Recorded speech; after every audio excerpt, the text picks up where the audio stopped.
रुझानों में बड़ा फेरबदल देखने को मिला है। चुनाव आयोग के आधिकारिक रुझान जो है वो भी लगातार सामने आ रहे हैं और उसमें एक बड़ा फेरबदल देखने को मिला है। चुनाव आयोग के आधिकारिक रुझानों में ये बड़ा फेरबदल हुआ है। आपको बता दें, जेडीयू सबसे बड़ी पार्टी बनी है। बीजेपी से ज्यादा सीटें जो है वो जेडीयू को मिलती हुई नजर आ रही है। 62 सीटों पर जेडीयू की बड़ी बढ़त देखने को मिल रही है।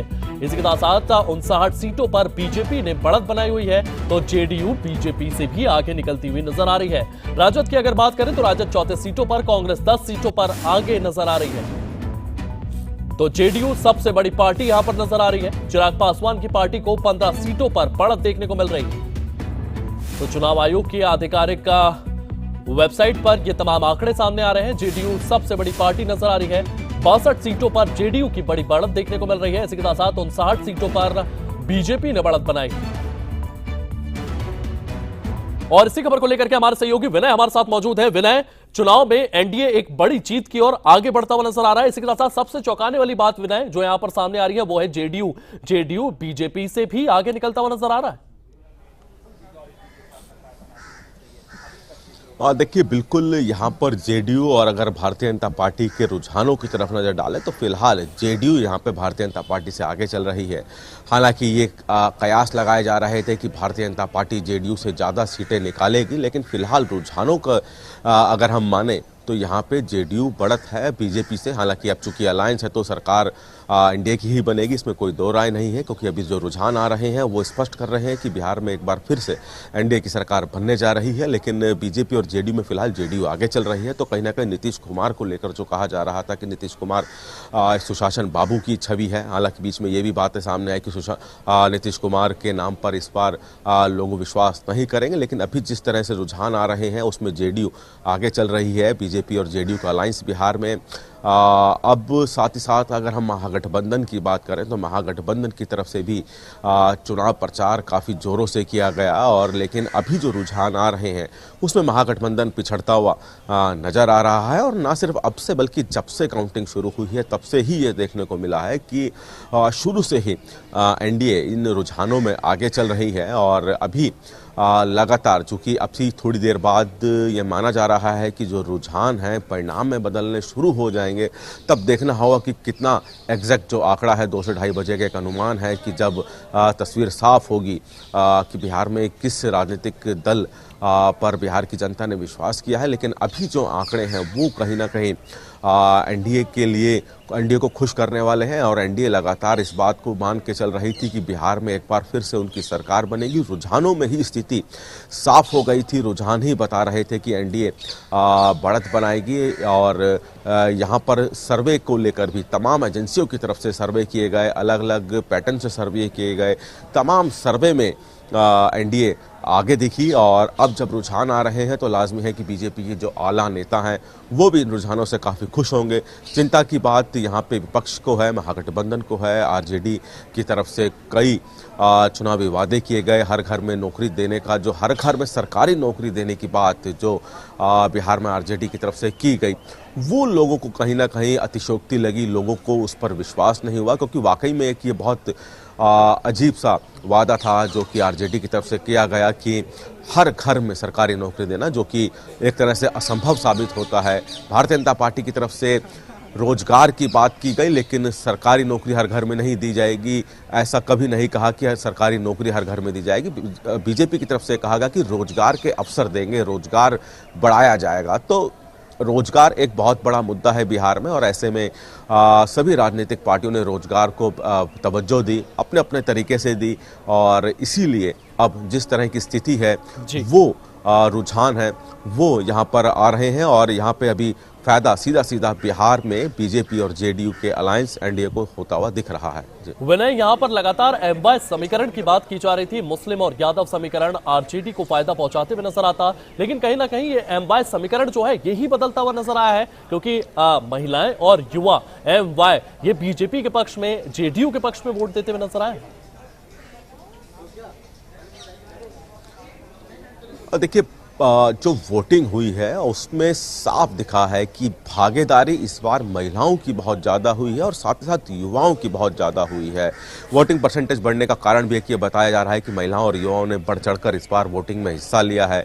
मुस्लिम और साथ ही साथ यादव समीकरण बहुत लंबे समय से बिहार में चलता आ रहा था, लेकिन इस बार महिलाओं और युवाओं ने भी अपना एक नया समीकरण बनाया है और ये समीकरण फिलहाल एनडीए के पक्ष में फायदा पहुंचाता हुआ दिख रहा है, क्योंकि एमवाई समीकरण की जो जब तक बात की जाती थी, जब बिहार में आरजेडी की सरकार थी, लालू यादव मुख्यमंत्री हुआ करते थे बिहार के, तब एमआई समीकरण बहुत ज़्यादा आरजेडी को फायदा पहुंचाता था। लेकिन इस बार महिलाओं और युवाओं का जो समीकरण है वो विकास रोजगार की बात कर रहा है और साथ ही साथ जो पलायन है बिहार का उसको रोकना चाहता है युवा और महिलाएं। और यही वजह है कि फायदा सीधा सीधा इसको एनडीए की तरफ जाता हुआ दिखाई दे रहा है, क्योंकि युवाओं को रोजगार के अवसर देना, महिलाओं को सशक्तिकरण करना, ये दो अहम बातें भारतीय जनता पार्टी और जेडीयू की तरफ से बिहार में की गई। जेडीयू ने करके भी दिखाया जब महिलाओं को 10,000 रुपये सशक्तिकरण के तौर पे दिए। तो ये बातें महिलाओं और युवाओं को भाई, और उनको भी लगा कि इतने सालों से जो पलायन है खास तौर पे बिहार का, जब युवा चाहे वो पढ़ने के लिए बिहार से बाहर जाता है, चाहे रोजगार के लिए बिहार से बाहर जाता है, तो कहीं ना कहीं उसकी पीड़ा महिलाओं को एक माँ के रूप में, एक पत्नी के रूप में, एक बहन के रूप में झेलनी पड़ती है। तो लाजमी है कि इस पीड़ा को वो बखूबी समझे और यही वजह है कि महिलाओं ने भी इस पलायन को रोकने के लिए, युवाओं को रोजगार देने के लिए और महिलाओं को सशक्तिकरण करने के लिए इन तमाम समीकरणों को ध्यान दिया। और ये अभी फिलहाल ये माना जा रहा है कि महिलाओं और युवाओं का जो रुख है वो एनडीए की तरफ रहा है और इसीलिए बढ़त यहाँ पे एनडीए बना रही है। साथ ही साथ अगर महिला इस बीच एक और बड़ी खबर आ रही है, मैं आपको रोकना चाहूंगा। चुनाव आयोग के आधिकारिक रुझानों में फिर फेरबदल देखने को मिला है। ये बड़े अपडेट सामने आए हैं, बड़ी जानकारियां सामने आई हैं। चुनाव आयोग के रुझानों में एनडीए की सरकार बनती हुई नजर आ रही है। जेडीयू जो है वो सबसे बड़ी पार्टी इन रुझानों में नजर आ रही है। बीजेपी को 65 सीटें मिली हैं। वहीं राजद की अगर बात करें तो यहां पर 38 सीटें और कांग्रेस को 11 सीटों पर आगे बताया जा रहा है। चिराग पासवान की पार्टी को 16 सीटों पर बढ़त देखने को मिली है। तो अगर बात की जाए चुनाव आयोग के ऑफिशियल आंकड़ों की बात करें तो वहां पर भी एनडीए की सरकार बनती हुई नजर आ रही है। चुनाव आयोग के आधिकारिक रुझानों में फिर फेरबदल देखने को मिला है। अन्य को 7 सीटों पर यहां पर बढ़त है, लेकिन सबसे बड़ी बात यह है कि जेडीयू सबसे बड़ी पार्टी बनती हुई नजर आई है और एनडीए को यहां पर बढ़त मिली है। एनडीए सरकार बनाता हुआ बिहार में नजर आ रहा है। ऑफिशियल आंकड़ों के मुताबिक भी ये चीजें जो हैं अब ये उतरती हुई नजर आ रही है।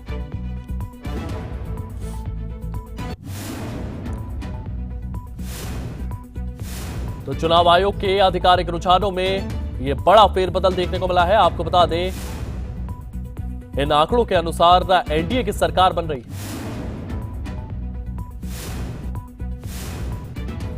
विनय हमारे सहयोगी हमारे साथ लगातार बने हुए, लेकिन उससे पहले मैं संदीप मिश्र जी के पास जाना चाहूंगा। न्यूज रूम से हमारे सहयोगी हमारे साथ जुड़ चुके हैं। संदीप जी, एनडीए को स्पष्ट बहुमत मिलता हुआ नजर आ रहा है रुझानों में।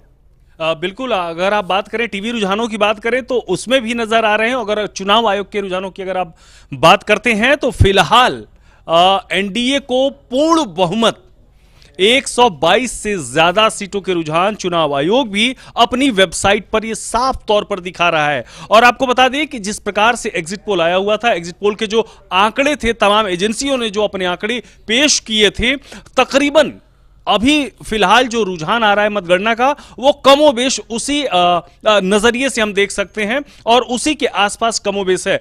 तमाम जो एजेंसियां थी जिन्होंने बीजेपी को 160 प्लस सीटें जीतने का दावा किया था, तो कहीं ना कहीं अगर आप रुझानों की बात करते हैं तो 160 सीटों पर बीजेपी बढ़त बनाए हुए है। और आपने जैसा कि ठीक कहा, जेडीयू सबसे बड़ी पार्टी बनकर उभरती हुई फिलहाल नजर आ रही है। लेकिन मैं एक बात और कहना चाहूंगा कि 12 बजे तक कम से कम हमें इंतजार करना चाहिए, क्योंकि ये पहले, दूसरे और तीसरे चरण के जो रुझान हैं वही देखने को मिल रहे हैं। अभी और कई राउंड की काउंटिंग होनी अभी बाकी है, तो थोड़ा सा इंतजार अभी आयुष हमें और करना चाहिए। लेकिन फिलहाल आप ये जरूर कह सकते हैं कि एनडीए को पूर्ण बहुमत से कहीं ज्यादा सीटें उसकी बढ़ती हुई नजर आ रही हैं। यानी कि अब 38 सीटें प्लस आप ये कह सकते हैं कि पिछली बार की तुलना में, 2020 की तुलना में एनडीए 38 सीटें प्लस जीतती हुई नजर आ रही है। रुझान फिलहाल यही बता रहे हैं। जी, विनय भी हमारे साथ मौजूद है। विनय, जो एनडीए है वो लगातार उनका रथ जो है वो आगे बढ़ते हुए जा रहा है,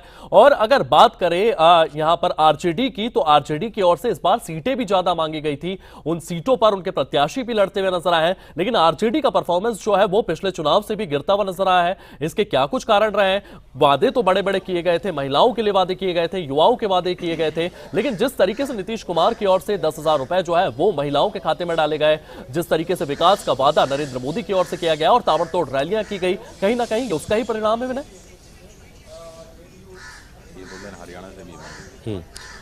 बिल्कुल, हमारे साथ भारतीय जनता पार्टी के प्रवक्ता मनोज यादव जी जुड़े हैं और उनसे ही जानते हैं तमाम सवालों के। मनोज जी, सबसे पहले जिस तरह के रुझान आ रहे हैं और जो सर्वे आए, दोनों लगभग एक जैसे हैं, क्या लगता है रुझान जल्द परिणाम में बदलेंगे?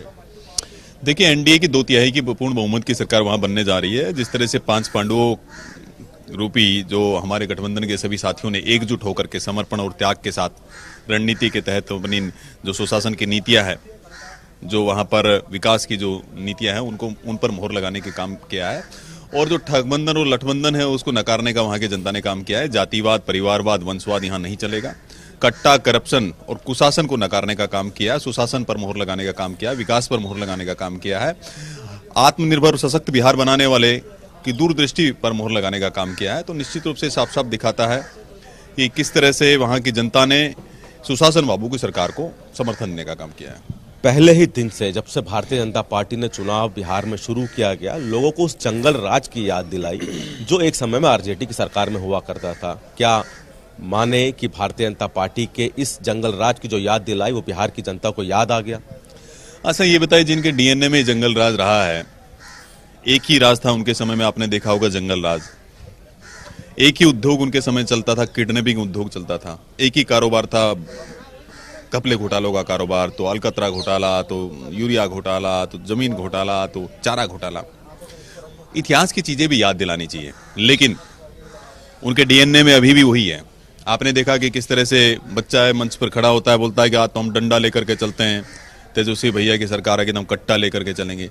तो ये मानसिकता है, ये मानसिकता है, किस तरह से उनके डीएनए में ही ये जंगल राज है, मानसिकता है। और जहां तक डबल इंजन की सरकार का सवाल है, तो आपने देखा कि 20 सालों में जिस तरह से सुशासन देने का काम किया है, विकास करने का काम किया है, 14.5% की ग्रोथ रेट है, इथेनॉल के काम वहाँ फैक्ट्रियाँ लगी हैं, वहाँ पर लोगों को रोजगार देने का काम किया जा रहा है, महिलाओं को सशक्त करने का काम किया जा रहा है, ड्रोन दीदी के माध्यम से, जीविका दीदी के माध्यम से, मुख्यमंत्री जी जो योजना लेकर के आए उनको सशक्त बनाने के लिए। आज महिलाएं, आप देख रहे हैं कि 5:30 बजे के बाद में निकल नहीं पाती थी उस समय, आज महिलाएं निकल पाती हैं, घूम पाती हैं। तो ये साफ साफ दिखाता है कि किस तरह का शासन है वहां पर। महिला सशक्तिकरण की आपने बात की, आपने कहा कि महिलाएं आज घूम पाती हैं, और शायद यही वजह रही कि जब वोटिंग जिस दिन हो रही थी, महिलाओं की लंबी कतारें थी और वोटिंग परसेंटेज भी बढ़ा है। देखिए, आधी आबादी को कभी आप दरकिनार नहीं कर सकते हैं। माननीय नरेंद्र मोदी जी और नीतीश बाबू जी लगातार आधी आबादी को सम्मान देने का काम करते हैं, उन्हें सशक्त करने का काम करते हैं, उन्हें स्वावलंबी बनाने का काम करते हैं। आप देखिए, लगातार माननीय नरेंद्र मोदी जी ने 33% आरक्षण देने का काम किया है, तो माननीय नरेंद्र मोदी जी ने किया है। महिलाओं को शौचालय देने का काम किया है, एलपीजी सिलेंडर देने का काम किया, महिलाओं को सशक्त बनाने का काम किया, ड्रोन दीदी बनाने का काम किया, आजीविका दीदी बनाने का काम किया। तो ये क्या दिखाता है? आप भारतीय एनडीए ने जो वादे किए बिहार की जनता को समझ आए, महागठबंधन के वादे बिहार की जनता क्यों नहीं समझ पाई? देखिए, वो गठबंधन क्या है? वो लठबंधन और ठगबंधन है। जूट ने कपास, आपस में लट्ठम लट्ठा। अब ये बताइए, कहाँ से गठबंधन दिखता है आपको? कोई एक साथ तो वहां लड़ भी नहीं रहा था। दूसरा क्या है कि सबने क्यों वायदे स्वीकार करेंगे? आप देखिए, यहाँ पर अगर बात आती है कुछ बता देने की, तो कांग्रेस पार्टी किसको देती है? परिवार के एक व्यक्ति को देती है, राहुल गांधी को देती है। जब बात आई नीतीश बाबू, ये क्या बोलते हैं, राबड़ी देवी को बनाने की बात आई, तो लालू जी को अपनी पत्नी दिखाई दी मुख्यमंत्री के रूप में। जब उप मुख्यमंत्री और मंत्री बनाने की बात आई, तो लालू जी को अपना बेटे ही दोनों दिखाई दिए, अपनी बेटियां ही दिखाई देती है। तो वहां आम जनमानस क्यों नहीं दिखाई देता है? बार बार एक परिवार तक ही क्यों सीमित हो जाता है? तो ये साफ साफ दिखाता है कि जनता क्यों विश्वास करे आप पर। मनोज जी, परिवार की बात आपने की, चलो वो समझ आ गया, सरकारी नौकरी सबको अच्छी लगती है, तेजस्वी यादव हर घर में सरकारी नौकरी देने जा रहे हैं। जी विनय, आप लगातार इस पर क्यों नहीं नजर लोगों को बनाए विश्वास? रखिएगा। इसी बीच